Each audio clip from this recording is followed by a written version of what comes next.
Alright, peace. What's going on? This is asharenu. We back up in here once again for another Q&A.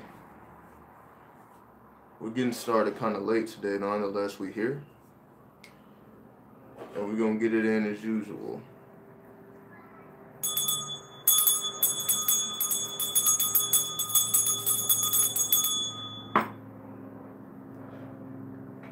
Yo, what's up, Luna? What's up, Luna? So, while everybody's coming in, I wanted to speak about August spirits, or the spirits of August, right? Just for you to take something with you, besides the Q&A. But before we get into all that,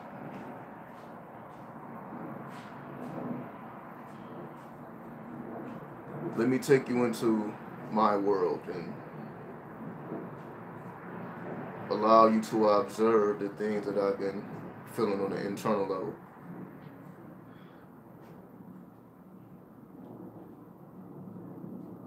So yesterday I was inclined to purchase what you see right there. Right? For whatever reason I was drawn to it. Alright, cool, no problem. I bring it home around 2 to 3 a.m., the witching hour. I had the score right next to me. Right? Had the score right next to me, sitting on the couch. You know what I mean? Putting in working on the website and all those things.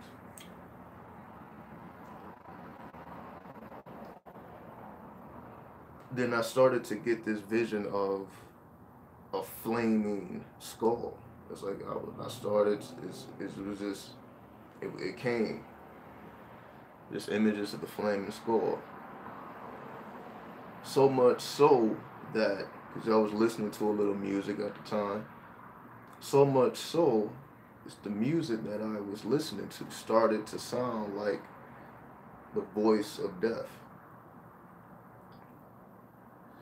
Not in a bad way, just, you know how they say spirits speak through musicians and things like that. It's like I started to hear the spirit behind the musician that I was listening to, instead of just listening to the actual musician themselves just on the surface level. I'm like, okay, this is obviously the spirit of death, or some type of variation, or some type of flaming spirit is trying to communicate. Alright, what's going on? So the first thing that comes to my mind, okay, well, what is a flaming skull? A flaming skull, basically, if you take it back to comic books and all that, you're gonna come up with the superhero or the villain El Diablo, right? So the flaming skull is gonna lead you to El Diablo. Now, El Diablo, basically, it was said that it was a gift and a curse. So basically, it was this generational curse or gift, depending on how the person looked at it. It was a curse or a gift that was passed along the generations, right, down a particular bloodline. Now, it was a spirit of vengeance, right? El Diablo was a spirit of vengeance. And it took the form of an Aztec god, the spirit of vengeance, and it was expressing itself or using the body of El Diablo's alter ego, whatever his name is. I'm not sure of his name, because you got the superhero, then you got their regular form. So whatever his regular form was getting possessed by El Diablo, which was a spirit of vengeance expressed in the form of an Aztec god. Again, all this can be thoroughly researched. So I say, okay, well, this energy is a spirit of vengeance, so it's coming from you know, that Aztec slash Mayan Olmec uh, mythology, though, you know, how they view things over on this side. So that led me to, after I laid that foundation down, okay, well, what's next? That led me to serpent spirits, because whenever you look at Inca deities, it's going to lead you to beings that are connected to serpents or snakes. Now, an interesting thing is, you know, to be called a snake isn't a positive thing, you know, in most of the time. And because they say, you know, you're shifty like a snake, and, you know, so on and so forth. But when we actually observe the nature of the snake, a snake isn't really sneaky like we imagine it to be in our mind. Like, they're very, very aggressive spirits. They're venomous spirits. They're very, very dangerous. They don't have no reason to slither around and to move in the shadows and darkness. That's not really how they behave in real time. So, for whatever reason, there is this bad energy that has been thrown on snake, which, when you take it a step further, snake goes into the reptilian. When most people who's into this alien thing, they think about reptilians, they think about, oh, those are the negative beings, those are the beings that's not for us, right? Which may not necessarily be the case. Is that we have been given this bad or negative energy towards this serpentine spirit. Same thing with the 13 signs astrology. The hidden sign, which was Ophiuchus, which was the serpent bearer. Nobody wants to acknowledge that. So for whatever reason, whenever this snake energy comes up, like, the only time we accept the snake symbol is on the Superman. You know, Superman, they think it's an S on his chest, is a serpent, right? And the newer Superman movies show more and more of the serpent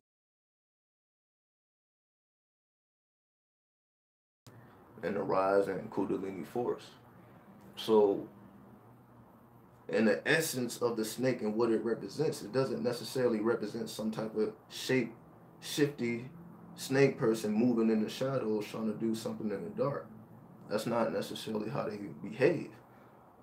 So, begin this idea that, and we, you know, people just believe this, not necessarily even knowing why they say what they say. It's like we just say the same things that we may have heard growing up, not necessarily understanding the origins of whatever that means. Nonetheless, so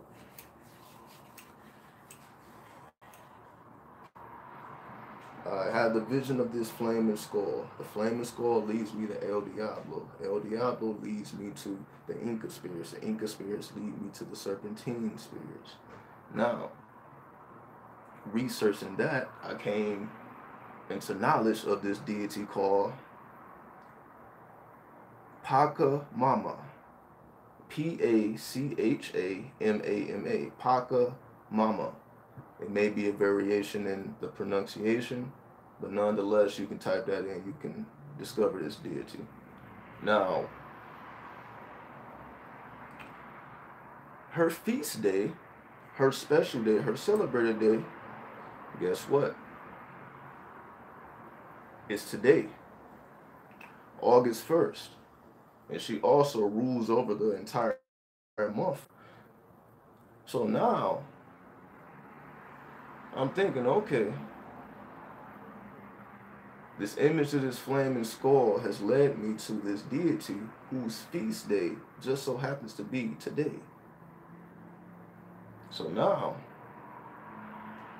I'm convinced that this is a revelation from spirit. Okay. Because we have now entered August, which is the 8th month. And we know 8 resonates with the energy of Saturn, which can be interpreted as Satan or the Baphomet. And that's what we're going to get into. The energy of the Baphomet. The number 8 in duality. Because we know the number 8 has positive and negative energy. In supreme mathematics, it's build or destroy. So it has two sides to it. This is the introduction of a dualistic number. All of the other numbers have a straight attribute, but this is this or this, positive or negative. Just like the Baphomet. The Baphomet is an androgynous being. Now, looking into the energy of these serpentine energies or spirits, like, okay, well, why do we have this disdain towards it? Okay, that led me into what we consider the gay energy. I'm like, oh, okay, this is why. This is why. Because when you look at Dumbalawido, which comes from voodoo, he in Ada Wado, which is his counterpart or his wife, she is represented as a rainbow serpent.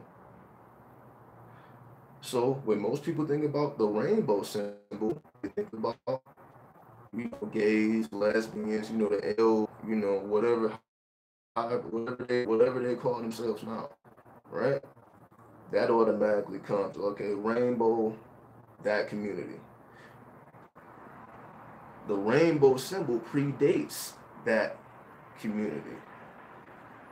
It represents something, and they took that energy upon themselves because of what it represented. It goes back to the serpentine energy. Because again, if you look up the rainbow serpent, you will find Dambalawida, which represents a giant snake. Where else do we see a rainbow? We see a rainbow with the leprechaun, right? The leprechaun with the rainbow, and he has a pot of gold at the end of the rainbow. You can link a leprechaun with gnomes or earth elementals, those who work with the natural metals and minerals of the earth. Help you to attract and sell, and for people who work with crystals and who's in the market of selling and buying natural resources, they're good for that type of work and magic. So when we think of a leprechaun, that can also link you to fairies, right? So it can link you to gnomes. It can also link you to fairies, meaning they represent mischievous spirits. The image of fairies, we think of like innocent little things, but fairies or elves, you can say elves. So that's even better. So let's be more specific. The leprechaun, you can say, is a little elf.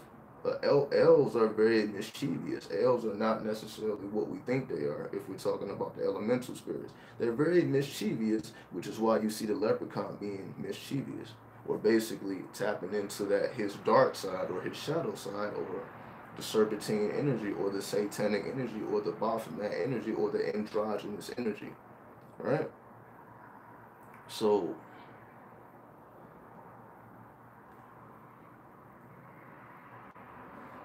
looking at the number 8, build or destroy, looking at the planet Saturn, looking at what we consider Satan, or the Baphomet, which will be the symbol of Satan, and we see that it represents an androgynous being.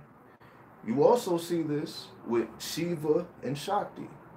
There's an image of Shiva and Shakti put together. I'm pretty sure everybody who's familiar with that have seen Shiva on the right side and Shakti on the left side. So it's an androgynous being, half masculine, half feminine, right?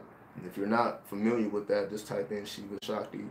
You can see these images. And that particular form of Shiva has a particular name, which, I'm not going to reveal here. I'll put it on my website. For those who have joined up on the website, I'm going to give you a list of deities, because I've already done the research and I compiled the information, and I'll give you the extra research. But I'm going to still give you enough here for you to at least gain a perspective of what's going on for the month of August.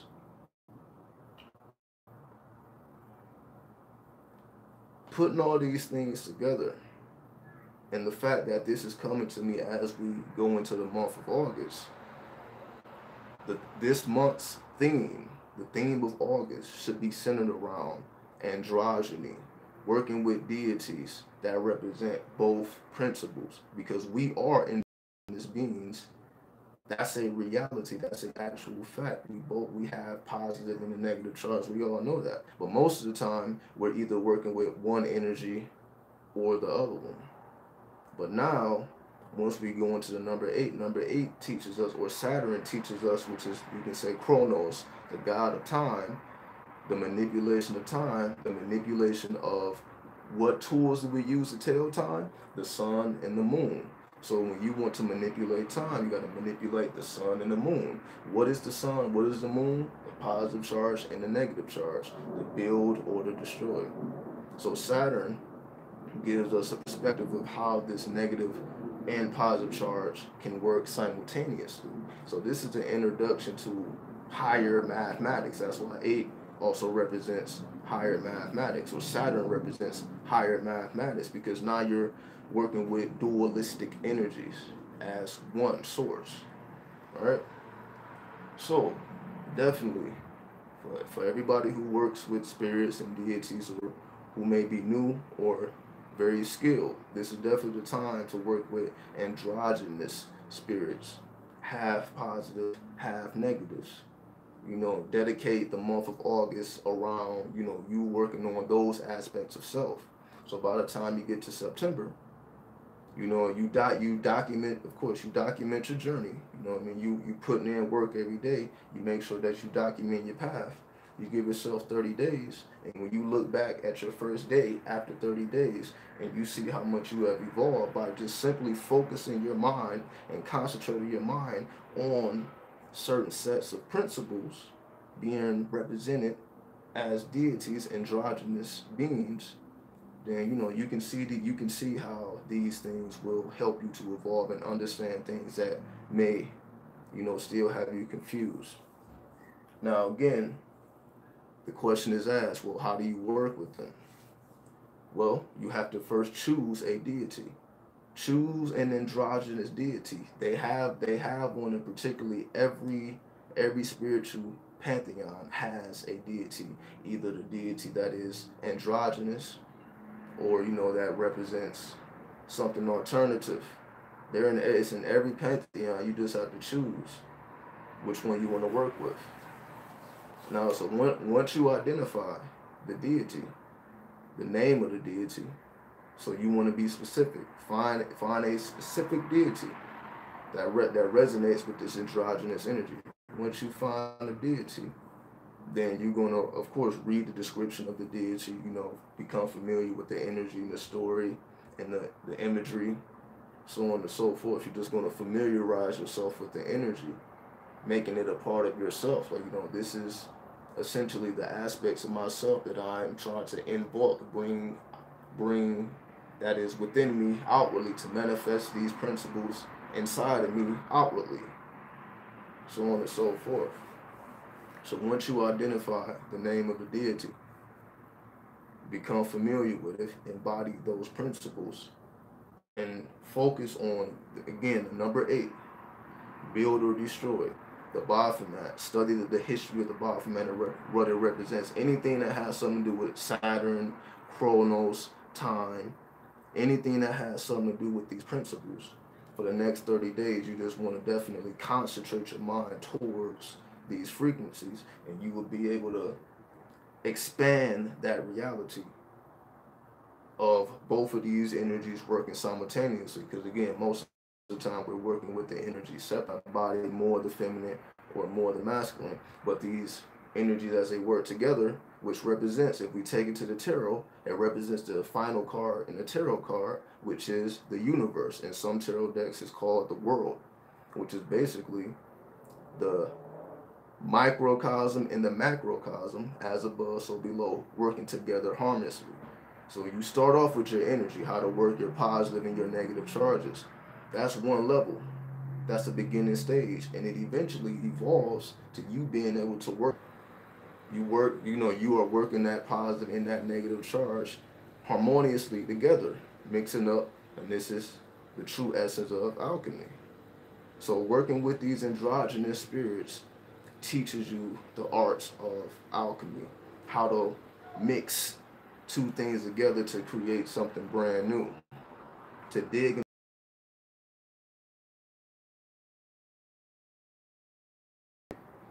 You may hate, you may discuss, you may not be in full agreement with an aspect of yourself. How to take that aspect of yourself that may be disagreeable and merge this disagreeable energy with an agreeable energy so that they actually form one whole unit. The same way we can take it to Dragon Ball Z for those who are fans of anime, when Goku and Vegeta had to fuse together for the sake of the world. Like, if we don't do this, then the world is going to be destroyed. And you can say they were polar opposites. Goku had a certain way of thinking. Vegeta had a certain way of thinking. They were complete opposites. Nonetheless, these two contrasts had to come together for the sake of a greater cause. And it just was what it was. And there was no going back. They're like, okay, there's no, okay, we fuse together. And once the job is done, the job is done. No, they was going to have to stay fused forever. It just so happened special circumstances allowed them to separate again. But the whole point is, these two polarities, these two contrasting energies, merging together and learning how to work harmoniously within each other's presence instead of separation, instead of looking at, okay, this only works over here, this only works over there. The true nature of the snake is being able to shift through the positives and the negatives and the feminine and the masculine, right? So I just want to bring that idea to you, for those who are interested in these kind of studies, that this is the time to work with these energies. Anything androgynous, representing the positive and the negative charge, working together to produce something that the positive charge couldn't produce on its own, and something that the negative charge couldn't have produced on its own. A third element or a third idea that has aspects of the first and the second, but is completely unique in and of itself. All right? So I think I pretty much put it all into perspective. Again, we don't have to take too much time here. I would prefer y'all take this information and do something with it. Then, we don't even have to be on here an hour, 2 hours. Y'all get straight to it and we get it in. So nonetheless, as I said, we're gonna keep coming every single day. No matter if I just got a quick message for you or whatever, we definitely gonna keep coming every day. And again, unless y'all have any questions, we can check out right now, so y'all can get to it. I mean, if y'all want to get to it, we can get to it. All right. I guess I can do a quick reading. No, we'll do a quick reading, then we'll check out. So, let's check it out. So we'll do a quick reading from the Thoth deck, and we'll check out. So let's just see. We'll do a 3-card reading. See what the energies of Saturn are revealing. So,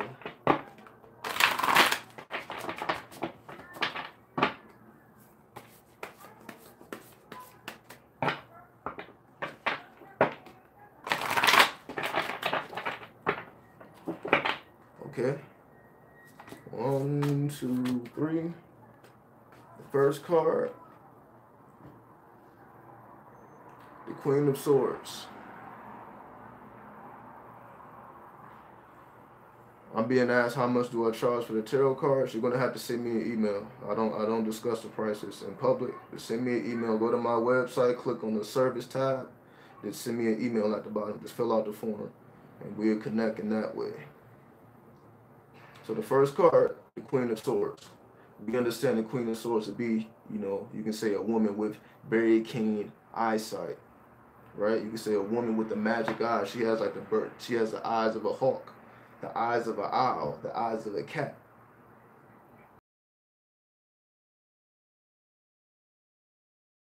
Allows her to excel in this cloud-like position because she is able to see and detect the things that no one else is able to see and detect. She is able to see in higher dimensions and detect movement in higher dimensions, and being able to literally push herself into these higher dimensions as having mastery over the magic eyes, and knowing when to cut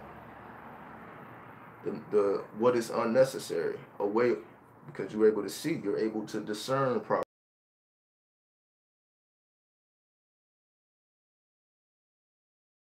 Being able to detect when it's time to utilize the sword, right? Because remember, the swords, the suit of swords, represent your thoughts. So when you are cutting off things that are unnecessary, things that are no longer useful,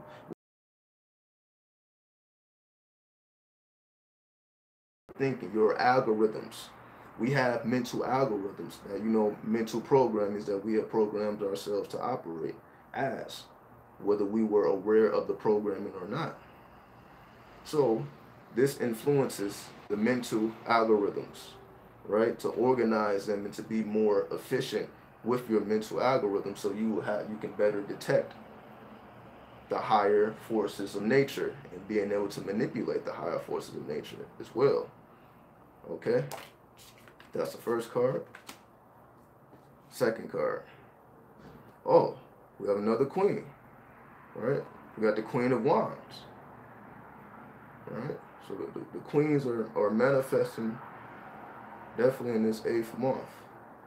So we see with the Queen of Wands, it's strictly passion, it's strictly ambition, it's strictly drive, where anything that she touches turns into ashes or changes its form. So anybody who was even thinking about saying no will say yes in the presence of the Queen of Wands. You know, she is the queen that is very intimidating. You know, the queen that is very sexual and sensual, but very intimidating. You know, somebody who has a high rank, somebody, you know, that could get people killed. So, you know, like a Marie Laveau in New Orleans type of vibe, like a godmother vibe, not a, you know, like, you know, you got the gangster godfather. I'm talking about the gangster godmother type vibe. Then on top of it all, she has this cheetah or this leopard who's even more scarier. She got it tamed. So she has this wild beast tamed who, you know, you can't outrun, right? You can't outrun. But she has it tamed. So she has this wild animal tamed. So that means there's her connection with nature. So when we're talking about the Queen of Wands, Wands represents desires. She has a desire. She has a desire to tame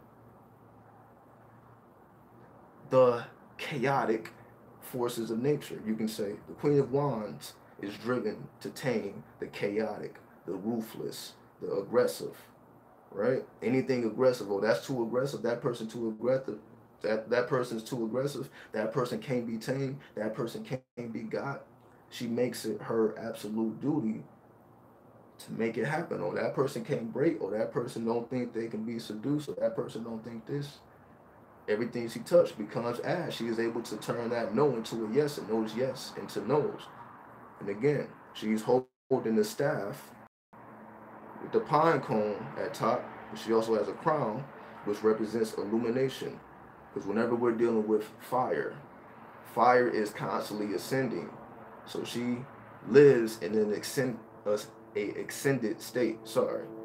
Because she's always rising in frequency. She never stays still. She's always rising in frequency and consciousness. So her form will always take, she's formless, but she can always take the form of flames because she is constantly ascending.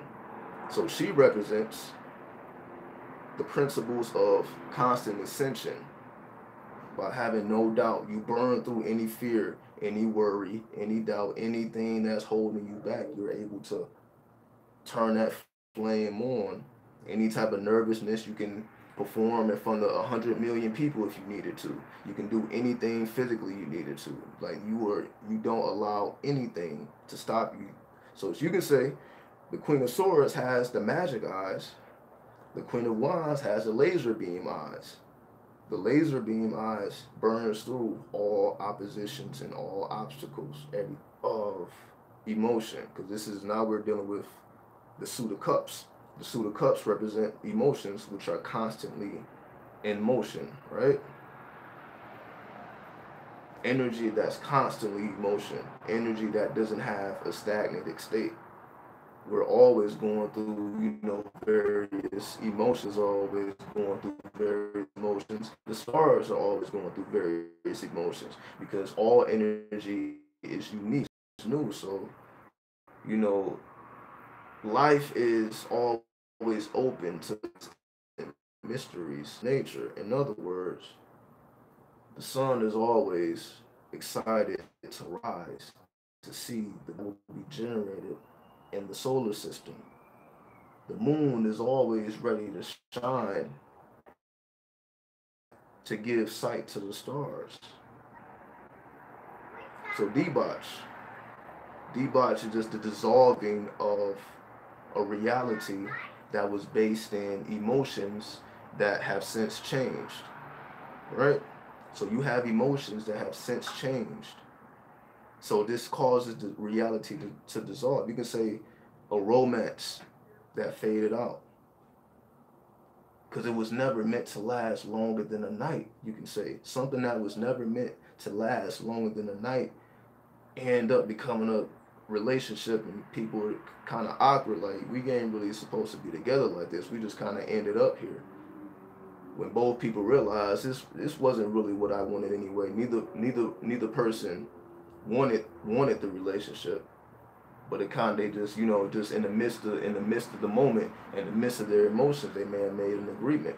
But this is, they're coming to the realization that that's not, something for them. Just as an example, so this represent something that appeared to be solid, something that appeared to be, the gift of all gifts, something unworldly, something synchronistic, something that appeared to be a way, ends up dissolving. All things will ultimately dissolve.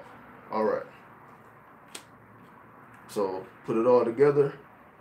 So the energy of August, the energy of the androgynous spirits, open up the magic eye, be able to see things from higher dimensions, be able to have a way of thinking and a way of seeing things that allowed you to go beyond duality, where you go beyond right, wrong, good or bad. You go beyond morality and you look at things on a transcendent level, on a holistic level. So it represents holistic sight. Bad is necessary for good to exist. It has to be natural disasters and people doing all type of crazy stuff for people to serve their purpose. It's a give and take thing. That's just like how life is.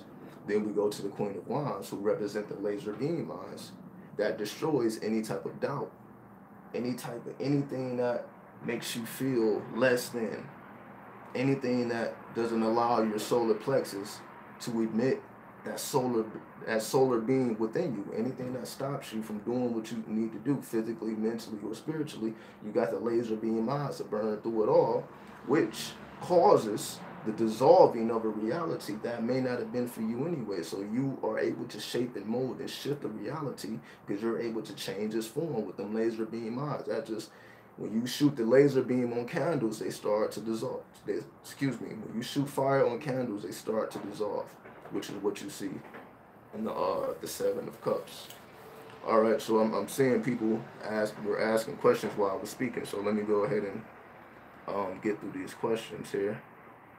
Can you give a quick perspective on gangsters, Al Capone, for example?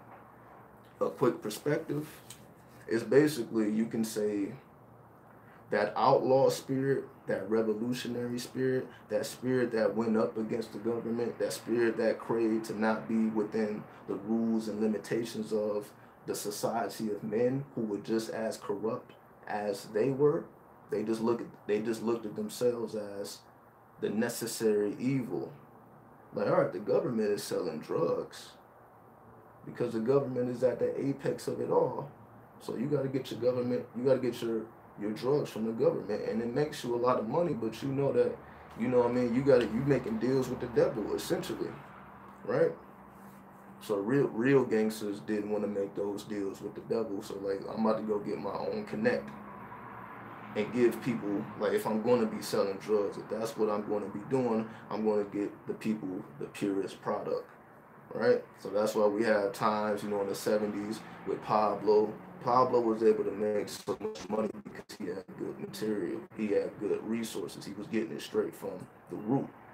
There was no modification, right? Now, of course, people was doing things after they got the drugs. They do whatever they do, but they were getting it from a source, and it was the best source. Colombia, Bolivia. See that deity that I mentioned, Pachamama, you know, she's from the Mayan, the Olmec, the Aztec.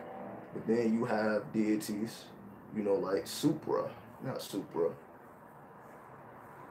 It's it's Syria or Suria. But again, I'm gonna have it on the website. This is you pretty much you have Pasha Mama, she has her counterpart. Then you have these these deities that I mentioned, and they have like devil faces. When people celebrate these deities, they put on the faces of devils. You can look it up online, and they are represented as dragons or demonic. It's just serpentine, or represents the dragon, or represents that androgynous energy. Just to keep things into perspective. So that outlaw spirit or that gangster spirit, that Pablo Escobar spirit, that's definitely a very Saturn energy. That definitely is very heavy energy. The necessary evil. Everything is going to have an opposition. It's the necessary evil. Embracing the dark side. The dark side, you can say, is the necessary evil. All right? Doesn't make it good, bad, right, or wrong. Necessary. The necessary evil. All right. Yeah, I pretty much named the last goddess. Can you explain how to properly utilize the energy of water? See, water can be programmed, so water can be used for anything. You know, you can program water and drink the water. Now it's going to program the atoms within you to implement that programming. You can also, use water as an offering for plants. So you can drink the water. The water can be an offering. The water can be mixed into other things to make potions and, antidotes, remedies, so on and so forth. So you can use water, and I would encourage you to see how many ways you can use water. Make it a science project. How many ways can water be used? Because water can be a solid, liquid, or gas. So water can be utilized, in a way that most other elements and structures cannot be used. So, make it a science project, and you explore, the secrets of water and discover things that you may not have known. Water can also take form, based on vibration. When you influence it, it influences the taste and all that, and how it affects you, so on and so forth. So definitely, water is definitely a very mutable element, very flexible element. So it's a lot of secrets. All right. Do the questions I ask myself constantly will change my reality and show me new knowledge? Well, the questions lead to, you seeking a solution, and through you seeking the solutions, you would be led to, new ways of viewing things. So it's the journey. That's why they say it's not the destination; it's the journey. It's what you learn in the in between time. So once you arrived at your destination, that's what made it so grand. It's like, let's just say you went to Egypt because you wanted to go see the Great Pyramid, but let's just say you gotta stop in 13 countries. Because let's just say you're not going to take a plane. You got to take a boat across the ocean. You got to take a boat. And so you got to take trains and buses and boats. Let's just say it may take you months to get there. So by the time you actually arrive, you would have been through so much, 13 countries, and went through here, got to stay on your time limit, can't miss it, got to stay on schedule. You would have went through so much chaos that when you actually observed that pyramid, you basically you have cleansed so much karma that you're able to see the spirituality and the essence of the pyramid that you wouldn't have seen if you would have just hopped on a plane and you get off a plane and you see a pyramid right in front of you. That journey is absolutely necessary for you to have a full appreciation of what you are looking at. Because had you not went through that purification stage, which is also what Saturn represents, because Saturn represents carbon, and carbon is a natural purifier. Carbon is all about that pure. Also, when we deal with the deity Pachamama, Guess what plant she represents? Because we're talking about gangsters, right? She represents the coca leaf, cocaine, the cocaine goddess. So wrap your head around that. So I'm definitely, that's why, when that question was asked, I'm like, this is actually all tied into it anyway. If y'all able, to piece that together. So whenever you're dealing with androgynous energies, they always deal with wealth in some form or fashion. So when it comes to your secret name, is it the same in each incarnation? Not necessarily. It's all aspects of yourself. You can create an alternate personality of yourself whenever you want to, you know. So we're not limited. We're not limited to just who we are, who we think we are. We are multi-dimensional beings. So your secret name, you're just naming an aspect of yourself that already exists, or aspect of yourself that you are creating as you go along. So it can be something that already exists, or something that you create, something that you destroy. Okay, it served its purpose, and you make a new one. Like we are only limited to our imagination. So it's the same way where people create deities. You can create deities. You can work with deities, but you can create your own deities. I believe there's a book on that, creating. I think it's called Creating Magical Entities. Creating Magical Entities. Check though, for people who's interested in creating their own magical entities, a book called Creating Magical Entities. Definitely check that out. All right. Can I speak Spanish? Do you know any occult secrets on obtaining and speaking another language? Do I speak Spanish? No, I don't speak Spanish. But I've noticed that when I have a long term fast, I'm able to understand language that I may not be able to detect every word, but I have like an overall understanding of what's being said, even if it's in a different language. So we just have to. It's like completely symbolic, right? So a different language to us is completely symbolic. We don't know what's being said. We don't know how to write it. We don't know the symbols. So it's like it's all symbols. Once we raise in our consciousness by long fasting, we are able to better understand those symbols because our consciousness is ascending. So we can understand higher information or higher dimensional information, be able to tune into higher frequencies. So we'll be able to detect the overall sensations. So this is essentially how, to me, this is how we learn language to begin with. So definitely have fun with that. 111 is the energy of the sun haunting it. Yeah, you can definitely say that, because that 111 goes to 3, which represents Jupiter, which represents a cool flame. So it's not the sun in its complete brilliance. It's the sun, kind of chilling, sitting back chilling. It's like it's a cool flame. So it's the sun in a state or vibration of a cool flame. You can say the sun smoking a joint. That's what Jupiter is. It's like the sun smoking a joint. So it just cool. It's just cooled down. And just being creative and expanding his mind is cooling back. So that's how you can view it. All right. Have I ever spoken in tongue? Yeah, definitely. That's essentially where I was getting at. It's like you're able to do mysterious stuff doing long term fast. All right. All right. So I think that's all the questions. All right. So there you go. So I gave all the secrets. This came from today. Everything I revealed was coming. I got it today. So y'all got the whole month of August should be filled up. So again, definitely check out the website. If you're $5 a month, so I'm giving you all pretty much if you like this information, this is pretty much on the website. It's plus lessons. So it's giving you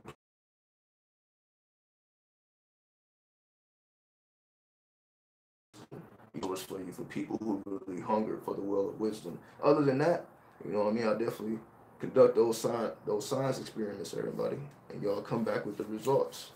So I'll be right back at y'all tomorrow. We'll get back to the Emerald Tablets of Thoth, or maybe we won't, but we're definitely going to finish. We're going to finish up.